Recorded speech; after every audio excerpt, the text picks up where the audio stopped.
Assalamualaikum warahmatullahi wabarakatuh. Alhamdulillahirrabbilalamin. Wassalatu wassalamu ala asyrafil anbiya'i wal mursalin wa ala alihi washabihi ajma'in. Saya Dr.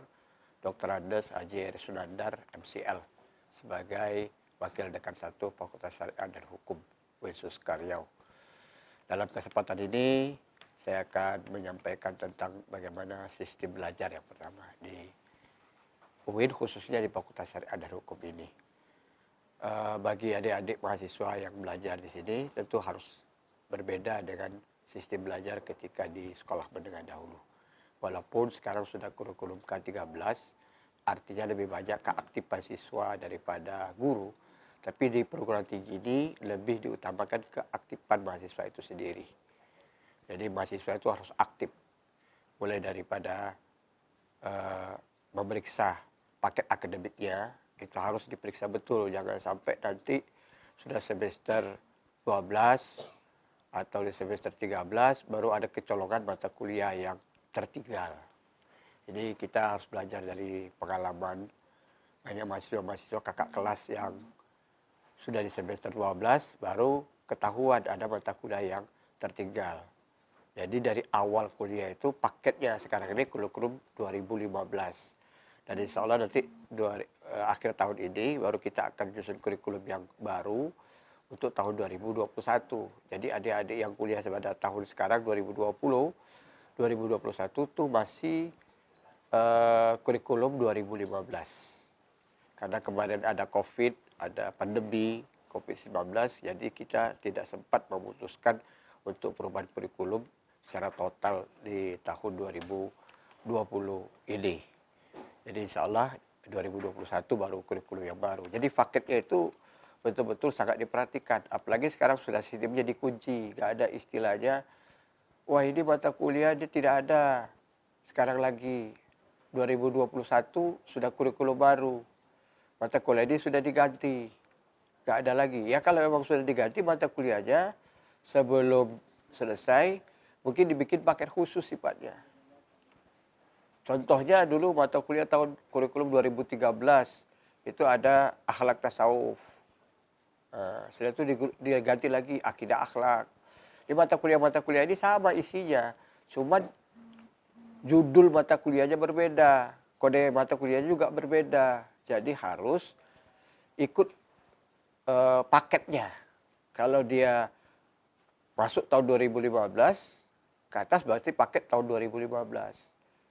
Kalau yang masuknya paket sebelum 2015 berarti paket kurikulum tahun 2013. Dan ini bisa terjadi di mana saja, bukan hanya di Fakultas Syariah, di fakultas-fakultas yang lain. Jadi kita sekarang sudah sistem kunci. Paket mata kuliah itu kurikulum tahun 2015 itu dikunci. Tidak ada lagi bisa ngambil dia paket kurikulum tahun 2021 nantinya. Yang kurikulum baru insya Allah. Itu yang pertama. Yang kedua, kita harus lebih aktif. Mata kuliah apa yang kita pelajari misalnya. Sekarang paketnya semester 1 apa aja mata kuliahnya. Nah kita di UIN ini ada kurikulum bahasa, itu bahasa Arab 1, bahasa Arab 2, bahasa Inggris 1, bahasa Inggris 2 itu tidak diberikan nilai khususnya. Karena memang ada nilainya tapi SKS-nya nggak dihitung. Di KRS-nya ada, misalnya nilainya A atau B. Itu tapi tidak SKS-nya 0. Tapi nanti di bahasa Arab 3, bahasa Inggris 3, itu ada nilainya dan ada SKS-nya. Nah ini harus diperhatikan. Bukan berarti, wah karena ini nggak ada SKS-nya, pokoknya asal-asal kuliahnya. Atau kadang-kadang kuliah, kadang-kadang tidak. Akhirnya nilainya tidak keluar. Dan ini terjadi, tapi tidak di fakultas A, di fakultas yang lain. Jadi merepotkan mahasiswa yang bersangkutan. Alasannya apa? Kan SKS-nya nggak ada, Pak. Karena SKS-nya nggak ada, kami kuliahnya juga asal-asalan gitu. Nah ini nggak boleh. Jadi tetap kuliahnya atau kuliah kuasa yang tidak ada diberikan SKS-nya, kuliahnya harus serius. Karena dia masuk di dalam transkrip nilai. Jadi ijazah itu satu paket dengan transkrip nilai. Tidak berlaku ijazah itu kalau transkrip nilainya nggak ada. Jadi harus betul-betul diperhatikan. Nah, jadi kuliah itu mahasiswa harus aktif. Diperhatikan betul mata kuliah apa yang diambil semester ini. Kemudian diperhatikan juga mata kuliah prasyarat. Nah, misalnya untuk Fakultas Syariah, ayat ahkam 1, itu menjadi syarat ayat ahkam 2. Atau di ilmu hukum misalnya dia belajar mata kuliah apa di dalam aspek hukum. Nah, jadi mata kuliah pengantar ilmu hukum itu menjadi prasyarat untuk mengambil mata kuliah hukum yang lainnya, misalnya begitu. Jadi mata kuliah prasyarat ini syarat yang mutlak harus diambil terlebih dahulu sebelum mengambil mata kuliah yang lain. Dan itu sudah dipaketkan dalam IRES. Nah, kalau sekiranya nanti IRES-nya mungkin ada error, bisa aja terjadi. Nah, tetap mahasiswanya harus betul-betul memperhatikan paket itu. Jangan sampai gara-gara dia bisa mengambil paket yang di atas, dia lupa ada paket yang di bawah yang belum diambil yang sebelumnya mata kuliah prasyarat. Misalnya ayat ahkam 2 udah diambilnya, ternyata ayat ahkam 1 belum diambil. Alasannya IRES kok nggak bisa membatalkan, mungkin terjadi error waktu itu, bisa saja. Ya namanya sistem, kadang-kadang ada juga kesalahannya. Ya, sama dengan manusia juga. Jadi jangan sampai ada kesilapan itu, kesalahan ini, mahasiswa jadi korban karena tidak memperhatikan betul paket mata kuliahnya.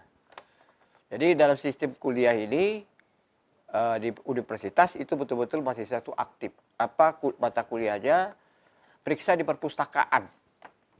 Bukunya apa, buku wajibnya apa, buku anjurannya apa. Jadi mahasiswa itu lebih banyak aktif sendiri, periksa di buku di perpustakaan umum kita ada. Dulu kita ada Fakultas Syariah ini perpustakaannya, tapi sekarang sudah ditarik semua ke universitas dalam rangka untuk akreditasi kita supaya kualitas perpustakaan kita naik, upgrade, dapat di-upgrade. Tapi kita di Fakultas Syariah ini masih ada satu digital library, bookless digital library system. Itu ada di Fakultas Syariah. Cuma mahasiswa banyak yang belum tahu. Nah, itu kita hidupkan di waktu jam kerja. Jam 7.30, kalau COVID ini mulai dari jam 8 sampai waktu jam kerja di fakultas. Karena begitu habis jam kerja dimatikan, softwarenya dimatikan. Jadi nggak bisa dibuka. Dia sistemnya offline, tidak online. Karena itu tidak memerlukan pulsa untuk internet. Yang penting dia terhubung, cukup dia mendownload di Play Store itu QR-nya. Kalau QR-nya sudah ada, dia tinggal memasukkan kodenya yang ada tertempel di lantai 2 Fakultas Syariah itu, dia bisa buka buku-buku apa saja. Ada beberapa ribu buku, judul yang ada di dalam bookless digital library system Fakultas Syariah dan Hukum. Nah, ini seharusnya bisa dimanfaatkan. Jangan hanya duduk-duduk saja, tapi tidak memanfaatkan fasilitas yang ada. Apalagi yang sedang menulis skripsi misalnya. Kemudian yang terakhir, yang mau saya jelaskan adalah kuliah online ini. Jadi kita selama COVID-19 ini, sama pandemi ini, kita sistemnya online. Sudah satu semester kita laksanakan, mulai dari 15 Maret 2020 sampai kemarin Juli 2020. Nah, ini semester baru ini mulai September awal sampai nanti 28 Februari 2021. Itu kita juga sudah putuskan sistemnya online. Bagaimana sistem online ini? Mahasiswa wajib hadir pada setiap pertemuan yang telah ditetapkan. Jadwal pertemuannya itu sesuai dengan jadwal yang ada di dalam roster. Jadi supaya tidak benturan antara dosen satu dengan dosen yang lain, mahasiswa kelas yang satu dengan kelas yang lain. Jadi walaupun dia tidak masuk ke kelas, tapi dia kelasnya melalui online. Dan sesuai dengan roster supaya tidak terjadi benturan. Sebab ada kadang-kadang perubahan jadwal itu salah satu pihak saja, itu nggak boleh. Dosennya saja atau mahasiswanya saja. Nah, dosennya saja ditetapkan misalnya hari Minggu. Ternyata hari Minggu itu juga ada kelas lain mahasiswanya. Atau hari Sabtu. Atau malam hari misalnya. Bisa saja terjadi perubahan itu, tetapi harus ada kesepakatan bersama dengan mahasiswa dan tidak berbenturan dengan jadwal dosen yang lainnya.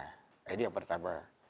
Kemudian sistem online ini, mahasiswa bisa saja diberikan tugas ya, oleh dosennya berupa makalah atau resume, ringkasan, buku. atau memberikan presentasi kepada mahasiswa yang bersangkutan dengan membuat video-video presentasi sesuai dengan ilmu lah, bidang keilmuan atau mata kuliah yang dipelajarinya. Karena itu mahasiswa itu harus mempersiapkan secara maksimal tugas-tugas yang telah diberikan kepadanya. Karena itu bagian daripada penilaian. Jadi penilaian dalam kuliah online ini termasuk kehadiran mahasiswa. Kemudian kita telah tetapkan sebaik-baiknya. Ini tergantung juga ini keadaan mahasiswanya juga. Karena juga di daerah kadang-kadang sinyalnya agak sulit. Yang sebaik-baiknya paling tidak kita bisa 4 kali lah pertemuan yang interaktif sifatnya. Jadi kita anjurkan begitu. Ada 4 kali yang sifatnya interaktif. Jadi ada dialog antara dosen dan mahasiswa. Tapi kalau tak bisa juga ya bagaimana yang bisa lah. Mungkin menggunakan WA atau menggunakan yang lainnya yang kira-kira mahasiswa bisa terjangkau. Jadi kalau mahasiswa tempatnya agak susah, ya carilah bagaimana upaya supaya sinyal itu bisa terjangkau. Jangan karena satu orang mahasiswa, yang lainnya juga menjadi tidak bisa maksimal menggunakan fasilitas online ini. Ya. Terserah nanti dosennya apakah menggunakan Google Meet atau Zoom, Google Classroom atau apa itu terserah. Tapi kalau yang tadi saya katakan itu ada dialog interaktif seperti Zoom, Google Classroom, Google Meet itu ada interaktif. Yang lainnya mungkin sifatnya hanya satu pihak saja atau jawaban secara tertulis seperti WA misalnya. Ya, jadi itu bisa juga dipakai, tetapi itu untuk tambahan. Namun kalau tidak bisa, ya yang mana bisa lah, yang penting kuliahnya bisa berjalan. Karena bagaimanapun, mau 100% seperti yang kita harapkan pada kuliah yang biasa, itu susah untuk kuliah online ini. Karena itu harap dimaklumi bagi mahasiswa baru, karena pandemi ini, insya Allah nanti semester yang akan datang, semester genap, mudah-mudahan pandemi ini sudah tidak ada lagi, kita akan kuliah seperti biasa. Kemudian masalah kuliah online ini juga, kita ada juga ujian UTS, ujian tengah semester, sama seperti ada dulu waktu belajar di sekolah menengah. Jadi ada ujian tengah semester. Nah itu tergantung dosennya. Bisa saja dalam bentuk tugas diganti, bisa juga dalam bentuk ujian langsung, bisa ujian lisan, bisa ujian tertulis. Tergantung dosennya. Kalau mahasiswa ikut saja apa maunya, dosennya bersangkutan dari mata kuliah itu. Pokoknya ikut saja. Nah kemudian ujian akhir semester itu biasanya tertulis. Selama ini kita pakai sistem tertulis. Bagaimana sistemnya? Apakah nanti dengan menggunakan Google Meet atau apa itu terserah nanti. Kesepakatan lah antara dosen dan mahasiswa untuk mempermudah. Jadi itulah yang paling penting, 3 aspek yang saya jelaskan, yaitu tentang masalah akademik, yang kedua perpustakaan kita. Ya, manfaatkanlah, khusus di Fakultas Syariah ini ada digital library system, bookless digital library system yang dimiliki oleh satu-satunya di UIN ini Fakultas Syariah dan Hukum. Cuman mahasiswa banyak yang belum memanfaatkannya. Kemudian yang ketiga, kuliah dengan sistem daring atau online. Yang justru tentu ada perbedaannya dengan kuliah biasa yang tatap muka face to face. Jadi yang online ini manfaatkan dengan sebaik-baiknya, bahwa tatap muka langsung itu adalah merupakan sama dengan tatap muka face to face yang ada di kelas. Dan itu punya penilaian tersendiri bagi dosen. Ya, untuk nilainya kita ada 4, ada terstruktur, ada mandiri, ada UTS, ujian tengah semester, dan ada ujian UAS, ujian akhir semester. Demikian yang dapat saya sampaikan. Semoga nanti dapat kuliah dengan sebaik-baiknya di Fakultas Syariah dan Hukum ini, dan menjadi mahasiswa-mahasiswa yang dapat kami andalkan, dan sukses pada masa yang akan datang. Assalamualaikum warahmatullahi wabarakatuh.